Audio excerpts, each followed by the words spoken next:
Sebuah kisah karya terbaik anak bangsa Indonesia bertutur tentang perjalanan kehidupan anak manusia di zaman kerajaan Tanah Jawa melalui sentuhan sejarah dan fiksi yang nyaris sempurna. Dengan bangga kami persembahkan satu di antara karya terbaik dari Esa Mintarja yang berjudul Jejak di Balik Kabut.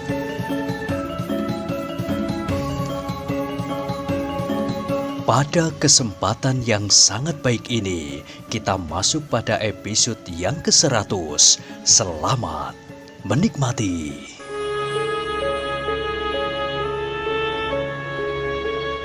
Pada episode sebelumnya telah diceritakan, Ki Gede Pemanahan menarik nafas dalam-dalam.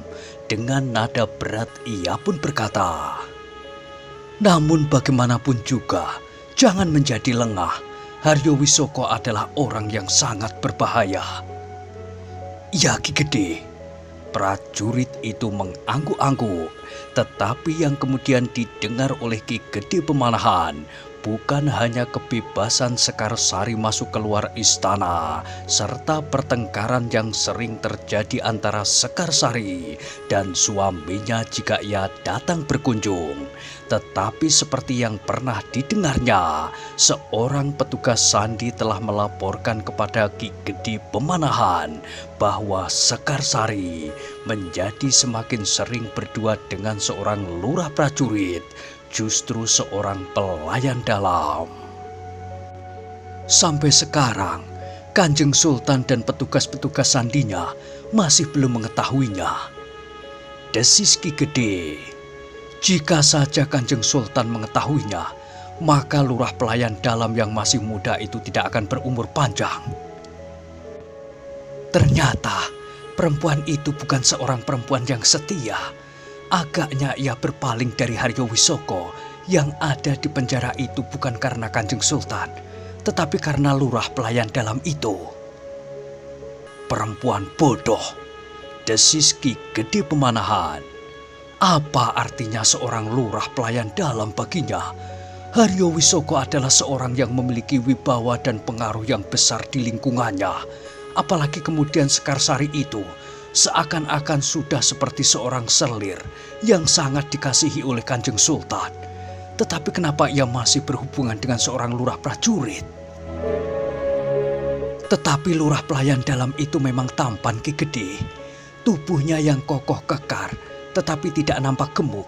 Kulitnya yang kuning keputih-putihan, kumisnya yang tipis, senyumnya dan kemudaannya. Sekarsari telah dibakar oleh berbagai macam nafsu, sehingga ia dapat melekat pada Kanjeng Sultan, tetapi juga pada prajurit muda itu. Agaknya memang demikian Ki Gede. Baiklah, tetapi terus awasi Haryo Wisoko. Para prajurit yang bertugas menjaganya langsung berada di bawah perintah Kanjeng Sultan, sehingga aku tidak dapat memberikan perintah langsung kepada mereka. Yang dapat aku lakukan hanya memberikan peringatan kepada mereka untuk berhati-hati. Baik Ki Gede, tetapi gerak kami sangat terbatas. Para pelayan dalam akan merasa wewenangnya dilanggar jika kami mencampuri tugas-tugas mereka. Berhati-hati sajalah. Petugas sandi kepercayaan Ki Gede Pemanahan itu pun kemudian telah minta diri.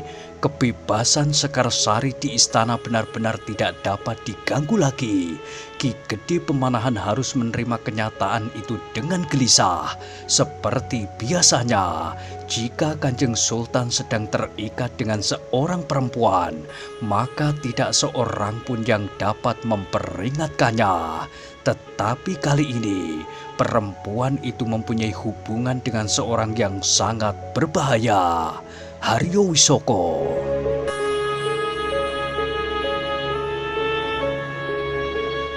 Namun Kanjeng Sultan sendiri nampaknya tidak menghiraukan Haryo Wisoko lagi.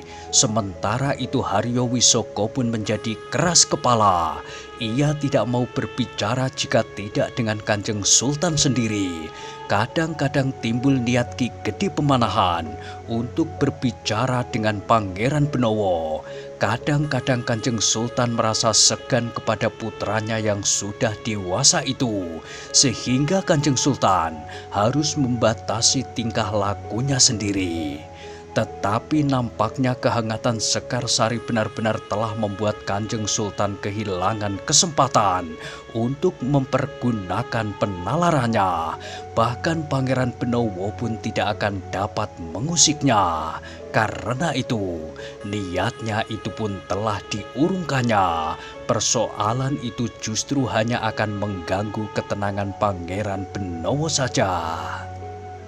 Tetapi pertengkaran yang sering terjadi antara Sekarsari dan Haryowisoko nampaknya menjauhkan kekhawatiran Ki Gede Pemanahan terhadap kelicikan Sekarsari.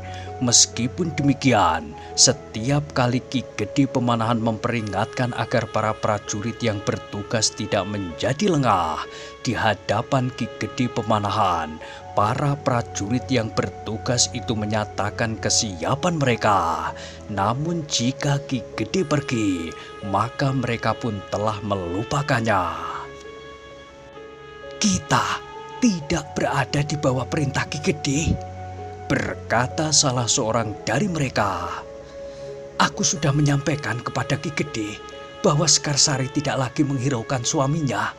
Jika ia datang, tentu hanya sekedar memenuhi kewajiban seorang istri. Namun kemudian di sini mereka bertengkar. Hampir saja Sekarsari itu dicekiknya sampai mati. Jika saja kita tidak melerainya. Iya, perempuan itu tentu lebih senang jika suaminya tetap berada di penjara.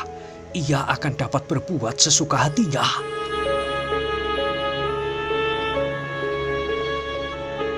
Dalam pada itu Ki Gede Pemanahan terkejut ketika Kanjeng Sultan tiba-tiba memanggilnya untuk berbicara langsung hanya berdua saja tanpa ada orang lain yang ikut serta. Kakang, menurut Kakang, hukuman apakah yang paling baik aku berikan kepada Haryowisoko?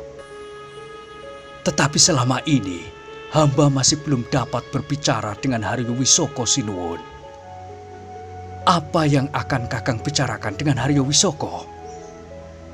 Bukankah kita wajib mengetahui bobot kesalahan Haryowisoko? Apakah alasan-alasan yang telah mendorongnya untuk melawan Kanjeng Sultan? Apa pula yang pernah dilakukan, direncanakan tetapi belum sempat dilakukan? Orang-orang yang bekerja bersamanya dan mungkin hal-hal lain yang perlu kita dengar. Haryowisoko bukan pencuri yang dapat dipaksa untuk mengaku sudah berapa kali ia mencuri, Kakang. Jika ia tidak mau berbicara, maka kematian pun tidak akan dapat membuka mulutnya. Tetapi pembicaraan kita dengan Haryowisoko akan dapat menentukan, setidak-tidaknya memberikan batasan tentang bobot kesalahannya. Itu tidak perlu. Haryowisoko telah memberontak melawan kekuasaanku. Kita tahu apakah hukuman yang paling pantas untuk seorang pemberontak. Wajah Ki Gede menjadi tegang. Kakang, hukuman yang pantas bagi Haryowisoko adalah hukuman mati. Ki Gede Pemanahan terkejut sehingga dipandanginya wajah Kanjeng Sultan dengan tajamnya. Hampir di luar sadarnya ia berkata, Kanjeng Sultan, setiap orang sampai sekarang menyebut Kanjeng Sultan sebagai seorang raja yang pengampun. 2 orang utusan Haryo Penangsang yang tertangkap basah di bilik peraduan Kanjeng Sultan dengan keris Kiai Setan Kober yang sudah terhunus itu tidak menerima hukuman mati. Bahkan Kanjeng Sultan telah membebaskan mereka dan membiarkan mereka kembali ke Jipang. Persoalannya tentu lain, Kakang.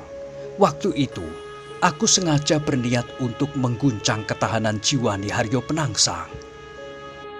Paduka juga sudah mengampuni Surang Jurit yang menyerang Paduka selagi Paduka mencoba beberapa ekor kuda terbaik yang ingin Paduka ambil menjadi kuda tunggangan Paduka. Persoalannya lain lagi, Kakang. Surang Jurit marah karena aku mengambil anak perempuannya tanpa setahu orang lain. Namun akhirnya ia sama sekali tidak berkeberatan dan membiarkan anak perempuannya berada di istana. "Kanjeng Sultan," berkata Ki Gede Pemanahan, "hamba adalah orang yang paling membenci Haryo Wisoko. Tetapi hamba mohon, Kanjeng Sultan memerintahkan Haryo Wisoko untuk bersedia berbicara dengan hamba. Baru kemudian hamba dapat menyampaikan pertimbangan hamba tentang hukuman yang pantas bagi Haryo Wisoko." Haryo Wisoko sudah bersalah 2 kali. Ia telah memberontak, dan kedua, ia menolak berbicara dengan Kakang. Karena itu, maka hukuman yang paling pantas baginya adalah hukuman mati.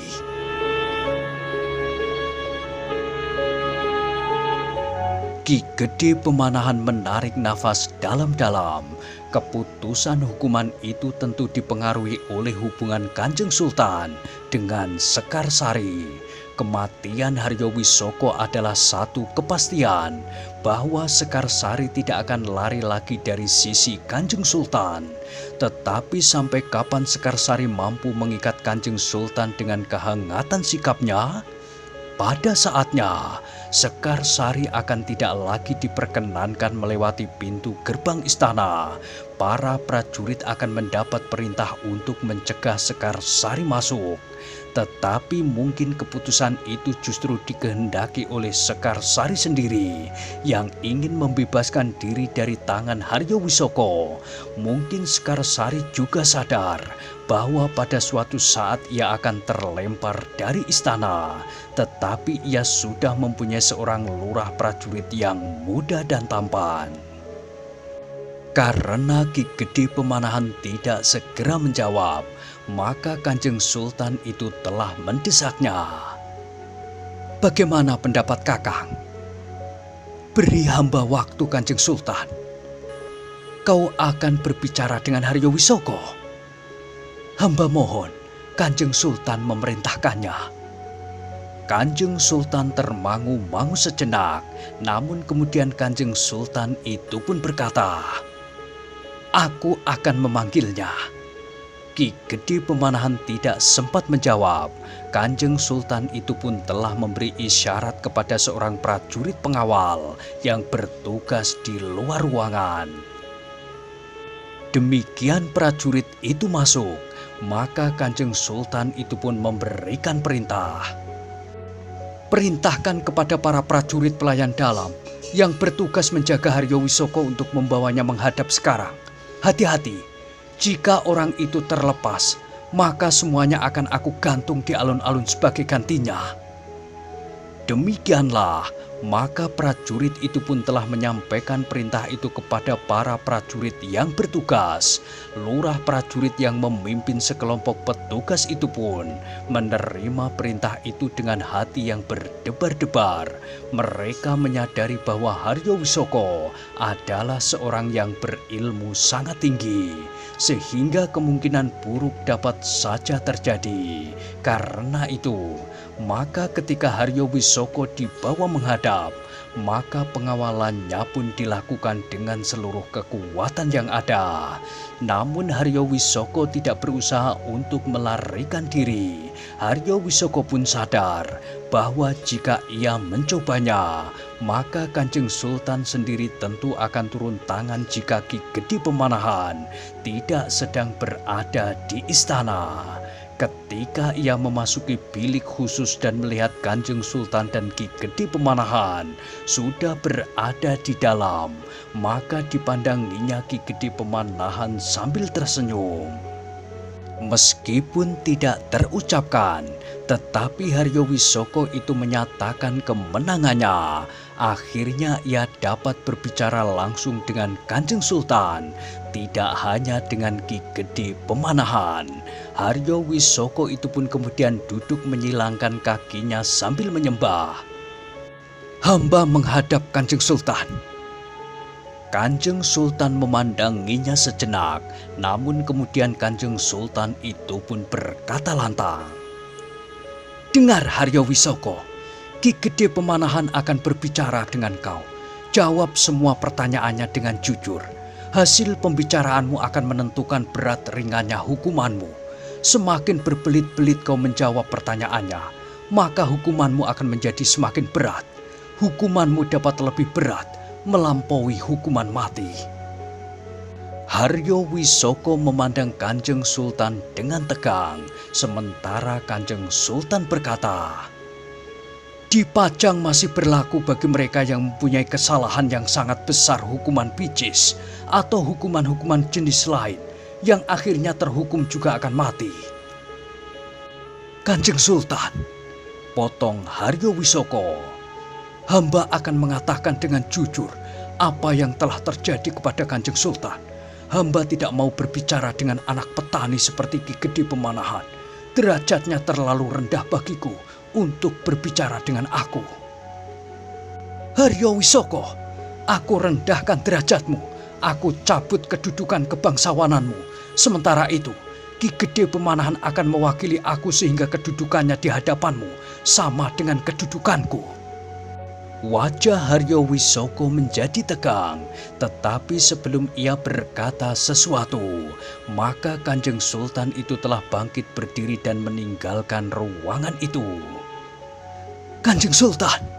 Haryo Wisoko itu memanggil, tetapi Kanjeng Sultan sama sekali tidak berpaling. Haryo Wisoko itu kemudian memandang Ki Gede Pemanahan dengan tajamnya. Dengan geram ia pun berkata, "Kau kira aku akan tunduk kepada perintah ini? Tidak, aku tidak akan pernah menjawab pertanyaan-pertanyaanmu." Namun Ki Gede Pemanahan itu pun menjawab, "Jawaban-jawabanmu itu penting artinya bagimu, tidak bagiku. Terserah apakah kau akan menjawab pertanyaan-pertanyaanku atau tidak. Bagiku sama saja, karena aku tidak akan dirugikan. Aku tidak akan digantung atau bahkan dihukum picis atau dihukum yang lebih berat atau lebih ringan. Aku adalah orang yang bebas. Aku tidak akan dikembalikan ke penjara." "Persetan kau Pemanahan, akan datang saatnya aku membunuhmu kelak." Ki Gede Pemanahan tersenyum, katanya, "Kau tidak akan sempat melakukannya Haryo Wisoko. Tetapi jika kau bersedia menjawab beberapa pertanyaanku, kau masih mempunyai waktu." "Aku tidak akan menjilat ludah sendiri meskipun aku akan dihukum picis." "Aku hargai kekerasan hatimu, tetapi aku cela kebodohanmu." "Setan kau Pemanahan, aku tantang kau berperang tanding." Ki Gede Pemanahan tersenyum, katanya, "Bagaimana mungkin aku melayani tantangan seorang yang sedang dalam tahanan dan menghadapi hukuman mati? Aku bunuh kau sekarang." Haryo Wisoko itu pun tiba-tiba telah bangkit berdiri, tetapi beberapa ujung senjata dari para pengawal dengan cepat telah terarah ke tubuhnya. "Kau kira senjata-senjatamu itu berarti bagiku?" Para prajurit itu termangu-mangu, sementara Ki Gede Pemanahan pun telah bangkit pula sambil berkata, "Bawa Haryo Wisoko kembali ke bilik tahanannya. Ia ingin berada di dalamnya sampai hari terakhirnya." "Persetan kau Pemanahan!" Para prajurit itu pun kemudian telah menggiring Haryo Wisoko kembali ke bilik tahanannya. Ki Gede pun mengikutinya pula. Jika Haryo Wisoko itu kehilangan akal, maka para prajurit itu tentu akan mengalami kesulitan. Demikian Haryo Wisoko berada di dalam bilik tahanannya, maka Ki Gede Pemanahan pun kembali menghadap Kanjeng Sultan untuk memberikan laporan tentang sikap Haryo Wisoko itu. "Jika demikian, sepantasnya Haryo Wisoko dihukum mati," geram Kanjeng Sultan. "Segala sesuatunya terserah kepada Kanjeng Sultan, tetapi hamba mohon pelaksanaannya tidak dilakukan dengan segera, sehingga masih mungkin terjadi perubahan. Jika aku sudah menjatuhkan keputusan, maka tidak akan ada perubahan. Jika demikian, hamba mohon Kanjeng Sultan tidak tergesa-gesa menjatuhkan keputusan. Aku akan memberikan keputusan itu dalam 2-3 hari ini, Kakang." Ki Gede Pemanahan menarik nafas dalam-dalam. Ia memang tidak dapat terlalu banyak memohon, karena hal itu akan dapat membuat Kanjeng Sultan justru menjadi semakin marah. Karena itu, maka Ki Gede pun justru telah mohon diri. Katanya, "Hamba menunggu titah paduka, hamba mohon diri." "Baik kakang." Ki Gede Pemanahan pun segera kembali ke rumahnya. Namun rasa-rasanya sikap Haryo Wisoko itu tidak segera dapat dilupakannya. Haryo Wisoko yang sudah menjadi tahanan itu masih sempat merendahkannya. Tetapi Ki Gede Pemanahan tidak ingkar akan dirinya. Ia tidak pernah menolak jika orang menyebutnya sebagai keturunan Pidak Pedarakan, keturunan rakyat kebanyakan. Namun sebenarnya lah Ki Gede Pemanahan ingin menghapus kesan buruk jika Kanjeng Sultan menjatuhkan hukuman mati kepada Haryo Wisoko. Orang banyak tentu akan segera menghubungkan hukuman mati itu dengan hubungan antara Kanjeng Sultan dengan Sekarsari, sehingga hukuman itu tentu akan mendapat penilaian tersendiri. Meskipun pada kenyataannya Haryo Wisoko sudah memberontak melawan kekuasaan Kanjeng Sultan, keinginannya untuk menguasai cincin kerajaan itu adalah satu wujud dari niatnya menentang kuasa Kanjeng Sultan dan membangun kekuasaan bagi dirinya sendiri. Berhasil atau tidak berhasil, dengan atau tanpa cincin kerajaan itu, sebenarnya lah bahwa Haryo Wisoko menolak kuasa Kanjeng Sultan Hadiwijoyo di Pajang. Tetapi justru karena Sekarsari sering berada di istana, maka terutama orang-orang yang menentang kuasa Kanjeng Sultan itu akan dapat mempergunakan peristiwa itu untuk menjatuhkan wibawanya. Ketika malam turun, Ki Gede Pemanahan tidak segera dapat tidur. Meskipun Ki Gede sudah berbaring di dalam biliknya, namun rasa-rasanya matanya tidak mau dipejamkannya. Bahkan sampai ayam jantan berkokok di tengah malam, Ki Gede masih tetap belum dapat tertidur sekejap pun. Rasa-rasanya bayangan hukuman mati itu tidak dapat dilepaskannya dari angan-angannya. Seakan-akan Ki Gede Pemanahan melihat Haryo Wisoko itu berayun di tiang gantungan di alun-alun, disaksikan oleh rakyat Pajang. Namun yang kemudian berteriak-teriak meneriakkan ketamakan Kanjeng Sultan yang ingin mengambil istri orang yang mati di tiang gantungan itu. Ketika lewat tengah malam, Ki Gede Pemanahan terlena sesaat. Bayangan itu menjadi semakin jelas. Dalam sekejap itu Ki Gede telah bermimpi bahwa hukuman mati itu sudah dilaksanakan.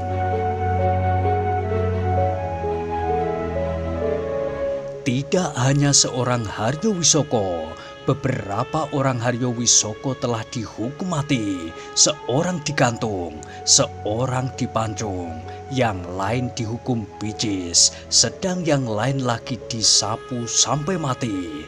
Kanjeng Sultan dan Sekarsari menonton di pinggir alun-alun sambil tertawa berkepanjangan. Tetapi Ki Gede Pemanahan tidak dapat berbuat apa-apa. Namun dalam pada itu, Ki Gede yang terlena sesaat itu pun terkejut.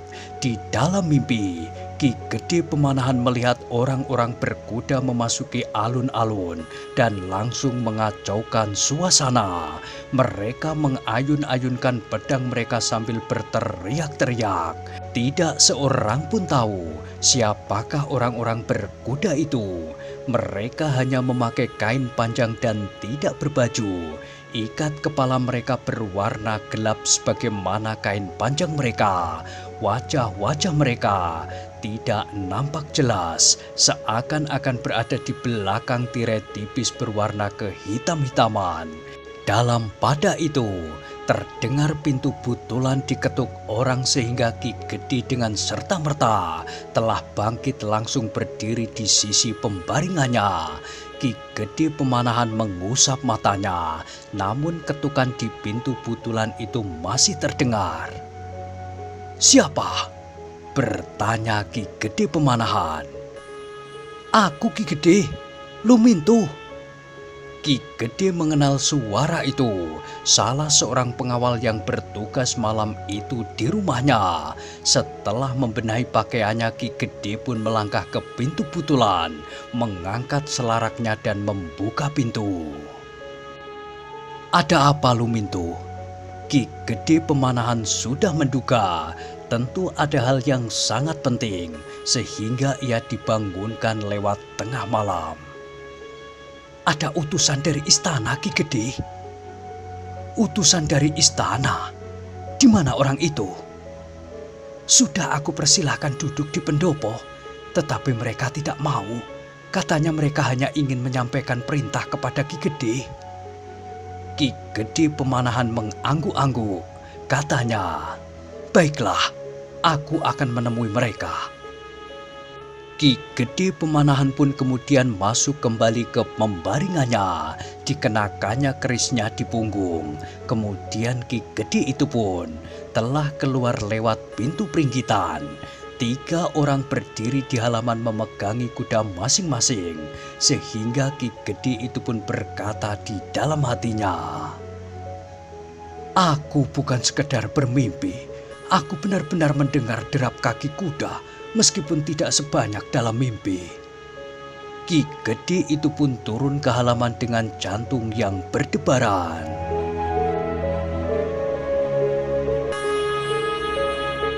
Sebelum Ki Gede Pemanahan bertanya, seorang di antara ketiga orang itu pun berkata, "Aku Ki Gede, Lurah Wirosono." "Oh, kau Ki Lurah Wirosono, ada apa?" "Kanjeng Sultan memanggil Ki Gede untuk menghadap sekarang juga." "Sekarang? Apakah ada sesuatu yang sangat penting telah terjadi di istana?" "Iya Ki Gede." "Apa yang telah terjadi itu?" "Haryo Wisoko melarikan diri." "Haryo Wisoko berhasil melarikan diri? Bagaimana hal itu terjadi?" "Haryo Wisoko berada di dalam tahanan di lingkungan istana, dijaga kuat oleh sekelompok prajurit yang langsung berada di bawah perintah Kanjeng Sultan." "Pelayan dalam yang bertugas telah terbunuh Ki Gede. Bahkan bukan hanya mereka, tetapi beberapa orang yang lain yang telah berkhianat." Wajah Ki Gede Pemanahan menjadi tegang. Kepada seorang pengawalnya, Ki Gede Pemanahan berkata, "Siapkan kudaku."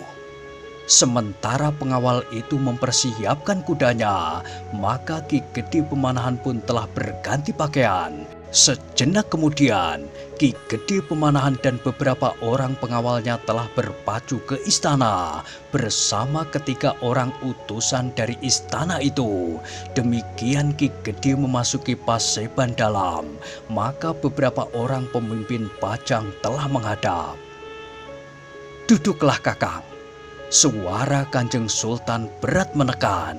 Ki Gede Pemanahan itu pun segera duduk di antara para pemimpin yang telah menghadap itu. "Jika saja kau tidak menghambat keputusanku, aku sudah menghukum mati Haryo Wisoko," berkata Kanjeng Sultan selanjutnya. "Sekarang ternyata Haryo Wisoko itu melarikan diri. Hamba mohon ampun Paduka. Sekarang apa katamu?" "Kanjeng Sultan," berkata Ki Gede Pemanahan kemudian, "bagaimana hal itu dapat terjadi? Haryo Wisoko berada di sebuah ruangan yang sangat kuat, dijaga oleh sekelompok prajurit yang langsung berada di bawah perintah Paduka. Kau akan membebankan tanggung jawab hilangnya Haryo Wisoko kepadaku?"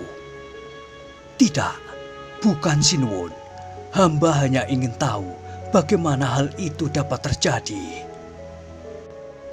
"Tumenggung Reksopati, kau yang telah berbicara langsung dengan seorang pelayan dalam yang terluka parah itu, ceritakan kepada Kakang Pemanahan apa yang telah terjadi." Tumenggung Reksopati pun beringsut sejengkal. Setelah menyembah maka ia pun berkata, "Atas izin Paduka, katakan." "Ki Gede," berkata Ki Tumenggung Reksopati, "Putri Sekarsari." "Sekarsari?" bertanya Ki Gede Pemanahan. Memang di luar dugaan, Putri Sekarsari telah memperalat seorang lurah pelayan dalam. "Siapa?" "Ki Lurah Citrosemu." "Citrosemu?" ulang Ki Gede Pemanahan. "Iya Ki Gede, seorang lurah muda yang tampan." "Apa maksudmu?" Ki Tumenggung termangu-mangu sejenak, sementara Kanjeng Sultan pun berkata, "Ceritakan apa yang terjadi. Untuk apa kau katakan lurah muda itu tampan?" "Hamba Paduka," sahut Ki Tumenggung sambil menyembah. Ki Gede Pemanahan menarik nafas dalam-dalam. Lurah muda dan tampan itu tentu lurah pelayan dalam yang pernah dilaporkan kepadanya. Cerita Tumenggung itu pun tidak meleset dari dugaan Ki Gede Pemanahan. Lurah pelayan dalam yang muda dan tampan itu telah dimanfaatkan habis-habisan oleh Sekarsari. Kemudaannya, ketampanannya, gairahnya, tetapi juga tenaga dan kekuasaannya, bahkan yang terakhir adalah nyawanya. Sekarsari berhasil membujuk lurah muda itu untuk membawa beberapa orang bawahannya menyerang para petugas yang menjaga Haryo Wisoko di bilik tahanannya.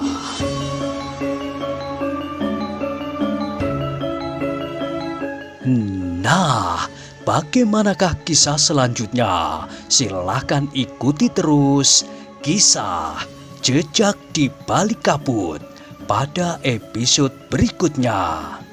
Sampai jumpa.